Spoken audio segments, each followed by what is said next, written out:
Chairman of the Board of Management of the Mercedes-Benz Group and CEO of Mercedes-Benz. Please welcome Ola Källenius.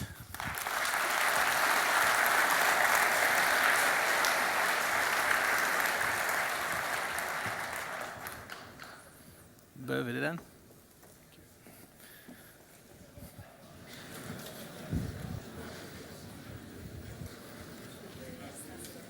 Thank you, Sander, and thank you for inviting me to this symposium today. When I think back to my university days, I have all these great memories. Some things I don't remember, but I know it was a very good time. And I can only agree with you, what you said at the beginning. When you then turn into an alumni, see if you can do something. Yeah, big or small. And when Ben called me and said, do you want to give a speech at Delftsch University Symposium, I said, yeah, if I can make a small contribution, I'm happy to do that. So I'm very happy to be here. And it was an inspiring first talk, and I saw that on your program, you called my piece The Action. So what is now the action? We know that climate change, and I think that became very clear from this first session, that climate change is the defining challenge of our generation. We also, and thanks to the work of leaders like you, Christina, we have created a common world agreement that this problem needs to be tackled and ultimately solved. I think the most formal manifestation of that agreement is the Paris climate agreement, that by 2050 to see if we can keep it below 1.5 degrees, which from today's point looks very, very, very difficult. So if you run a company, a big industrial company, you have to ask yourself, what is your place on this journey? How do you protect your business model? And I couldn't agree more that even if you would just have a financial mind, and that was the only thing that you were trying to do to produce financial results, which is not the case for big companies, there are many stakeholders. But even if that would be your only angle, it is the best business bet to solve this problem. That conclusion we came to in the year of 2019, ultimately. We've always been about technology, innovation, efficiency, and all those different things. But in 2019, we made that ultimate decision. The problem has to be solved, and it's going to end up on our engineer's desk to solve the problem within our industry. We know, like you can see on this mountain road here, it's not going to be a straight line. And I can tell you, even now that we're in the, let's say, first phase of solving the problem, every morning I come to work, it feels like you solve the problem, you get 3 new ones. But the mindset of Mercedes-Benz, which is why Mercedes-Benz, at an age of 37 years in the meantime, is part of the new economy, part of the problem solvers, like this energy drink that we just saw, is it can be done. And I want to share you some thoughts of how we think it can be done. But it starts right here in Delft. And I checked up on you. I was impressed when I looked at the campus. I haven't been here before. The problem solving starts here in Delft. I saw that Delft people have worked on increasing the lifespan of lithium-ion batteries. We need that for electrification. I see that Delft engineers, scientists are working on improving the performance of chips. We certainly need that. But I was most intrigued by this dart that through advanced aerodynamics, you can make the dart hit the board with more precision. In our current Formula One performance, we need some of those advanced aerodynamicists. I know that I'm speaking to a Dutch audience here, so I know that many people don't want Mercedes to get quicker too soon in that competition, but I do wish you the best of success with your energy drink. Now,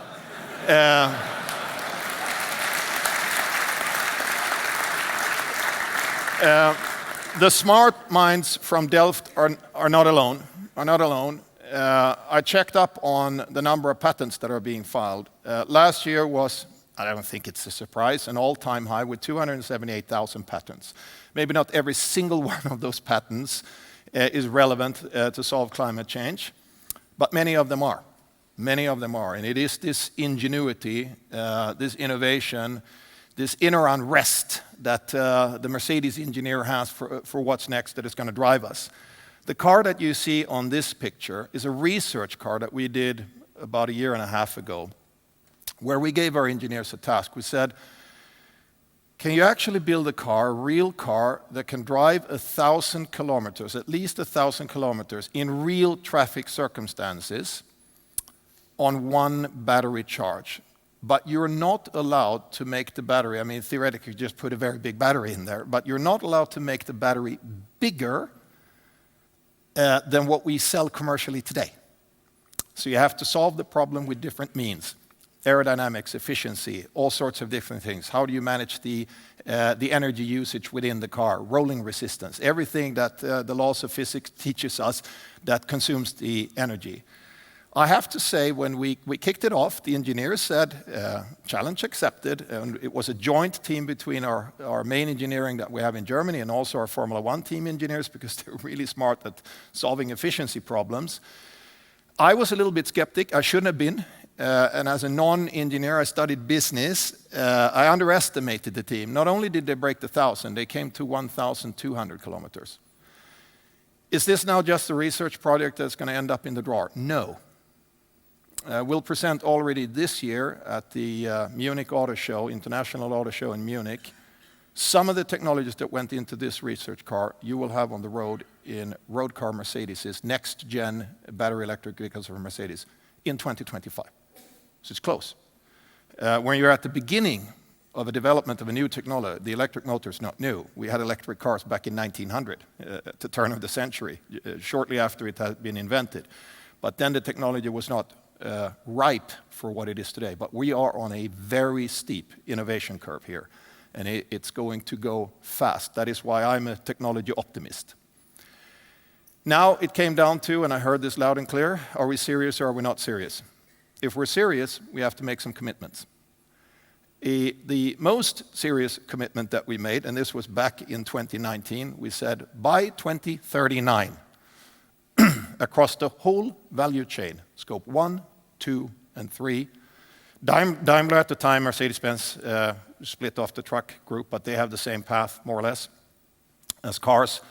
We want to be CO2 neutral.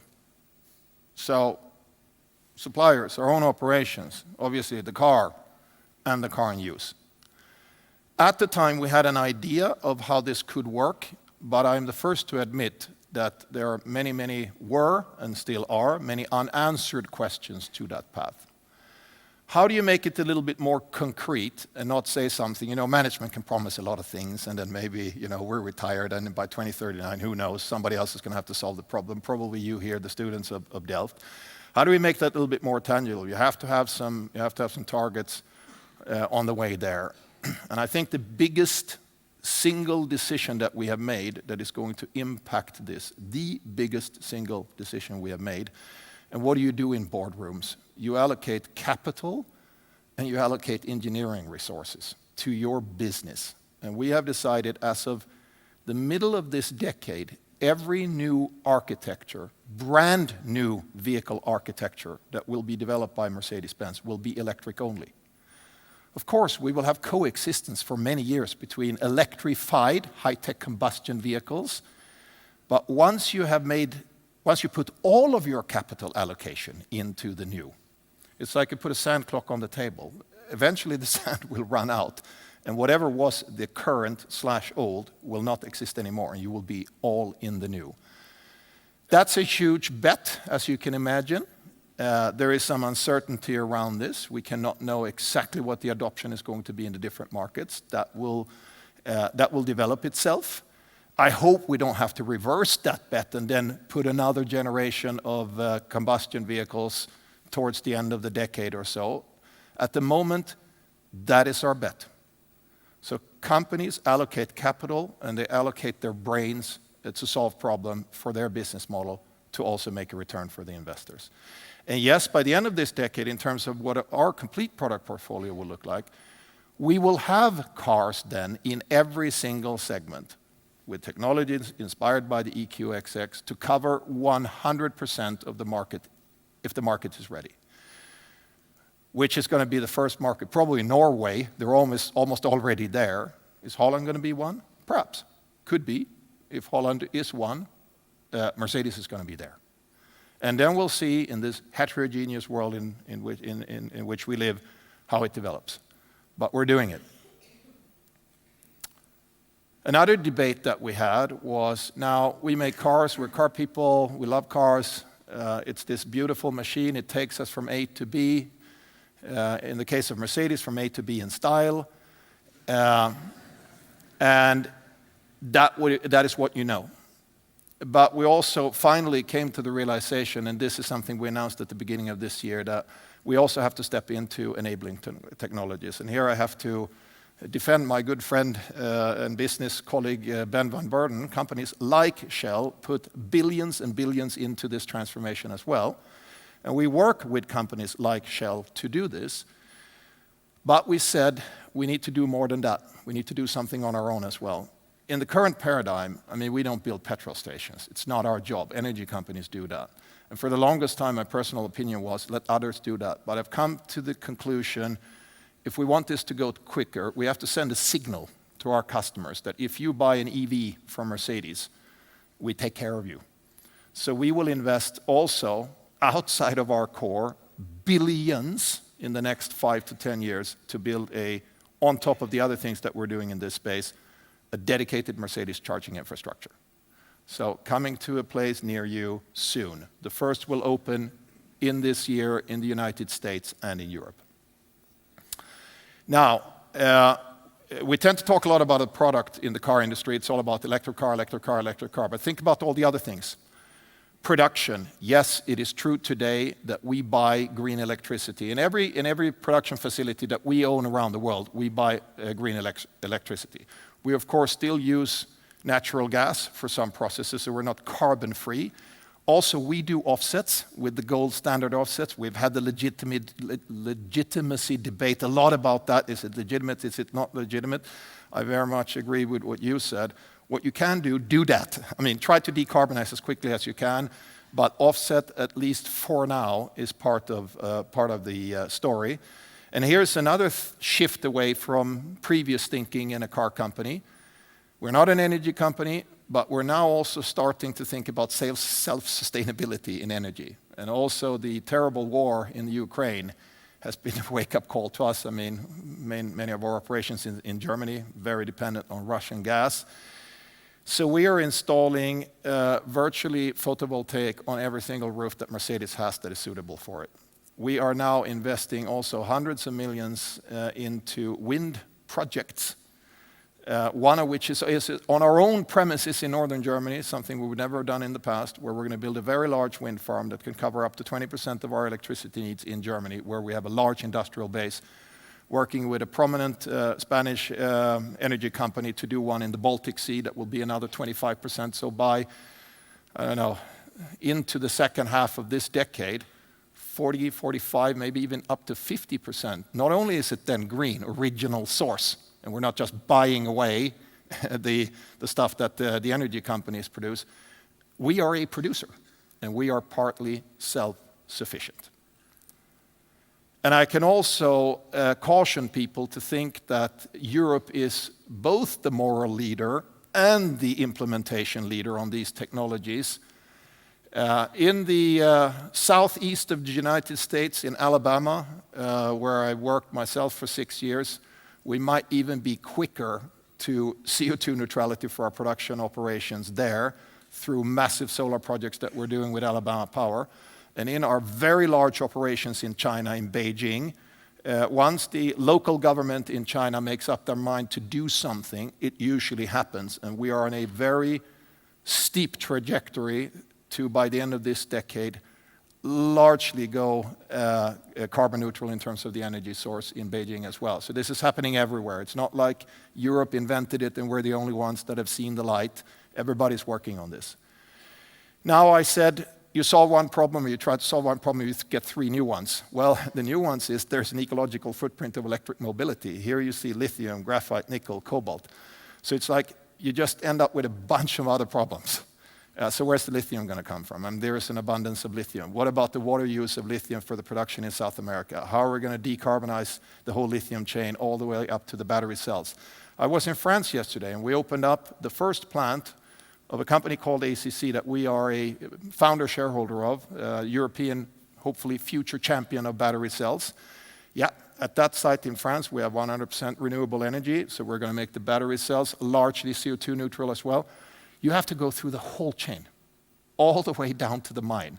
And by the way, while you're at it, please pay attention to human rights while you're doing this as well. Sustainability is, of course, CO2 and its resource preservation, circular economy. But there are other dimensions of sustainability, safety, human rights, data privacy, and so on.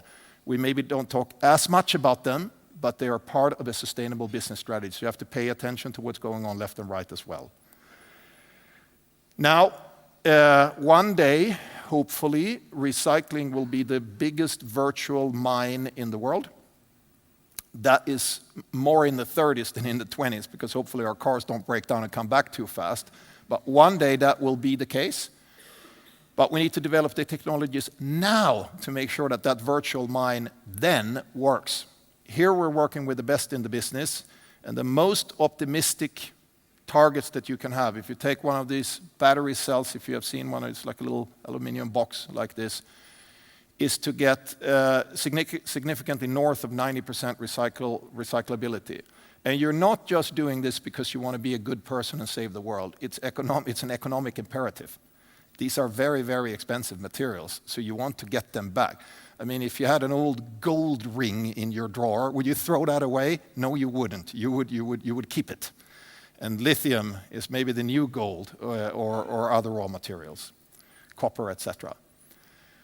One thing not to forget in a once in a lifetime, once in a century transformation that our industry is going through, disruption, is you got to bring the people along. I mean, the whole industrial footprint changes here. So it's not a small feat. We do live off of work, and we pay salaries and all those different things. You have to be mindful about, if you're in this transition, what does that look like from a social point of view?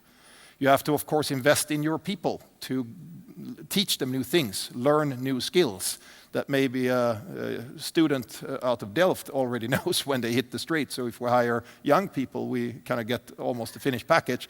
But the people that have worked for us for 20 years or more, they need to be given an opportunity to transform as well. So we have to invest, not have to, we want to invest a significant piece of money into people transformation. And on that note, I'm going to finish. You can do the energy drink, or you can build the world's most desirable car of the future. You do this, just scan this QR code, and then you can apply for a job at Mercedes. Thank you very much.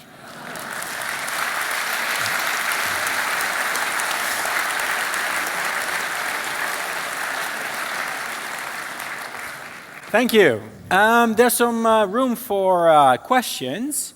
I have a question, of course. I'm a real Swede, so I drive a Volvo. And am I allowed to charge my Volvo at your Mercedes charging station? Yes, you will. But if you do switch to a Mercedes, you will be able to reserve and you will get preferential treatment. Oh. Vad fint. Okay. Who has a question? Yeah, all the way in the back. Ooh, wow. Good arm. Thanks for the very impressive presentation. I'm very concerned about climate change, so very interesting to be here.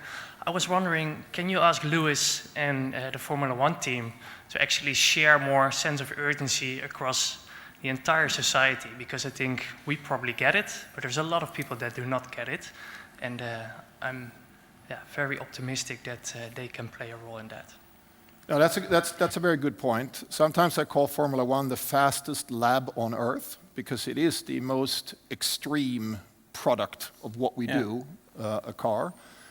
And in fact, I think it was 3 years ago, maybe 3 or 4 years ago, I sat together with the new owners of Formula One, which is Liberty, it's an American group, and I spoke to their CEO, Greg Maffei, and I said, whereas Mercedes, actually the Mercedes brand name was born on the racetrack, We will not continue racing in Formula One unless Formula One as a whole puts together a serious plan for decarbonization. Greg, who is a forward-thinking guy, he said, I couldn't agree with you more. Of course, the spectacle in sport, you know, Lewis versus Max and all that stuff, that's kind of center stage in sport. But the business side and the technological side behind it, we are very vocal in the meantime about our communication. Not just Formula One as a whole. The Mercedes team, the goal is to try to decarbonize the sport by 2030. And the new powertrain regulations that we're doing in 2026, whereas we, for passenger cars, are not primarily going to need synthetic fuels or decarbonized fuels to power our main thrust of the business. We're going to need it for airplanes, we're going to need it for heavy shipping and maybe other applications. So we have decided that Formula One is going to be the lab to produce those e-fuels. Of course, batteries and battery technologies and stuff like that we have done for more than 10 years, so that's a source of inspiration. But we will use the sport to highlight some of the paths to decarbonization. You will hear more about that going forward. Thank you. I do think you can expect more from Hamilton than Verstappen on this topic, actually. Another question. Yeah, there. Yeah, my name is Gert-Jan. Thank you so much for this presentation. I don't get to ask this question a lot to the CEO of a publicly listed company, so here goes. When we talk about the finger pointing that happens a lot from companies to corporates to consumers, I think one argument that gets brought up a lot by at least my friends in discussions that we have is that corporates are also tied to the opinions of their shareholders and mostly the fact that they want to make as much money as possible. And my question for you as CEO is, how do you feel about this, and how much power do you feel you have in steering the company in the right direction, as opposed to just thinking of the financial incentives for your shareholders? So let's start the answer by saying financial strength equals innovation strength. If we believe we can do this without a successful business, I believe we're not going to be as successful. Now, if you have the privilege of leading a company, of course you have several stakeholders. You have the shareholders, they own the company, expect a decent return. You have your customers, they want to have products that delight. You have your employees, and you have society as a whole. The interesting thing is this. Every quarter, when my CFO and I go out and talk to our shareholders, and we talk about the major long shareholders, so funds or maybe individual entities that have bought large stakes in Mercedes-Benz. There is not a single one of those long shareholders that is not putting as much pressure on us as politicians.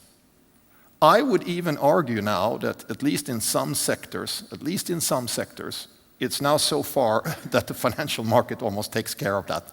It's almost like you didn't need policy. And interestingly enough, one of our oldest shareholders is the Kuwait Investment Authority. Next year they will have had the Mercedes stock for more than 50 years. Once a year I go to Kuwait City and I meet with the Kuwait Investment Authority. Here is a country, needless to say, that is somewhat vested in oil. They encourage and push us to go faster, because they realize there's a world beyond, and of course they want to diversify, and they want to have a hedge against being oil dependent. So I think it is maybe in the auto industry in the meantime, it's almost a little bit like it's a moot point. Yes, from time to time we point the fingers at the oil people. They could do more and so on. But it's not like anybody said they should do it so we don't have to do it. We know we have to do it, but we feel that then everybody needs to do it. So I think that debate is not as strong as maybe it feels in the media. Sorry, a bit more. Of course, recently in the news, we heard that there was some chaos at the Shell public shareholder meeting, and there it was also published that only 20% of the shareholders still, in the end, wanted to go for a more green, or agreed with the resolution of Follow This to go for a more. Of course, you're not the CEO of Shell, I understand that, but this is one example that I know. So maybe in your case, the shareholders are indeed more open to change, but it was also more from the perspective of, actually, do you feel like is this something that you are bound by as a CEO, or do you feel like if you have the moral if you feel the moral obligation that you can also really push for that a bit more? My first slide was this winding road, so let's just accept for a second, it's not going to be a straight line. It's not going to be a straight line. It's going to be bumps in the road. We're going to move forward. Sometimes we're going to take a step back and so on. In our case, I cannot speak for other companies, obviously. In our case, I think it's the better business bet. It's not like you have to force me or convince me. I think it's the better business bet. It's just the better business bet. Imagine this. When one technology is about to unseat another technology, and we have seen these many, many, many times over the decades, technology shift, or you can see it in nature and so on. You usually have an S-curve. At the beginning of that S-curve, when something is about to unseat something else, for the longest time, when you look out the window, it feels like nothing is happening. So you can lull yourself into a false sense of security to say, actually, my current business model is good. I'm looking out the window, nothing is happening. Left and right. But once you get to the inflection point, when the new technology becomes superior, it happens like that, and you have exponential growth. I believe, and yes, I am a technology optimist, that inflection point is about to come in the auto industry. I can't say what year it is. My gut tells me it happens in this decade.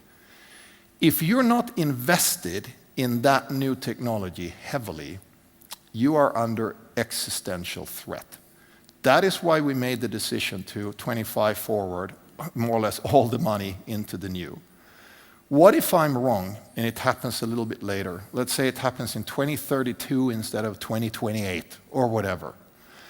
Yep, then we would have invested some tens of billions early. You sit with assets that are not yet producing returns. I'm sure my shareholders would very much breathe down my neck and it would be uncomfortable. But imagine the other scenario if we invested too late, then you're dead. So I still feel comfortable with the bet. And I don't even know if we're early. If it happens faster, maybe we're late and we have to catch up. We shall see. So it's not so much a moral debate. Yes, I'm a citizen of the world. Actually, I brought my son with me today, take your kid to work day. Am I interested in his future? Of course I am as a citizen of the world. But you know, in the boardroom, you have all these pressures and everything. You are with your business mind on, and you try to grow your business, you try to make it profitable. But yes, we are convinced that the CO2-free, and ultimately, obviously, the complete ecological footprint, it's more than CO2, it's resource preservation, etc.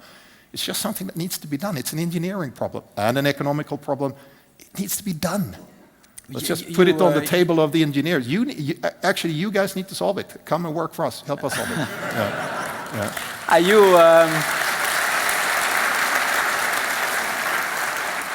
You already did manage to overcome some conservative Germans to become the CEO because they picked you probably because you were so much pushing for EVs, right?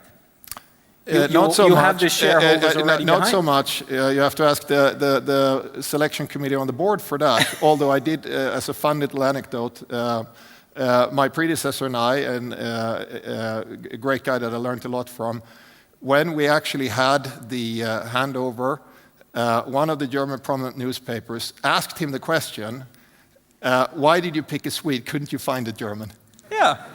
And he said the right answer. Actually, we don't select our people due to nationality. We just try to get the people that we think are the right people for the right position. Yeah. One final question, please. Not your neighbor, no. In the back, show your skills. Delft, up. You need a middleman. Watch out. Somebody stands up.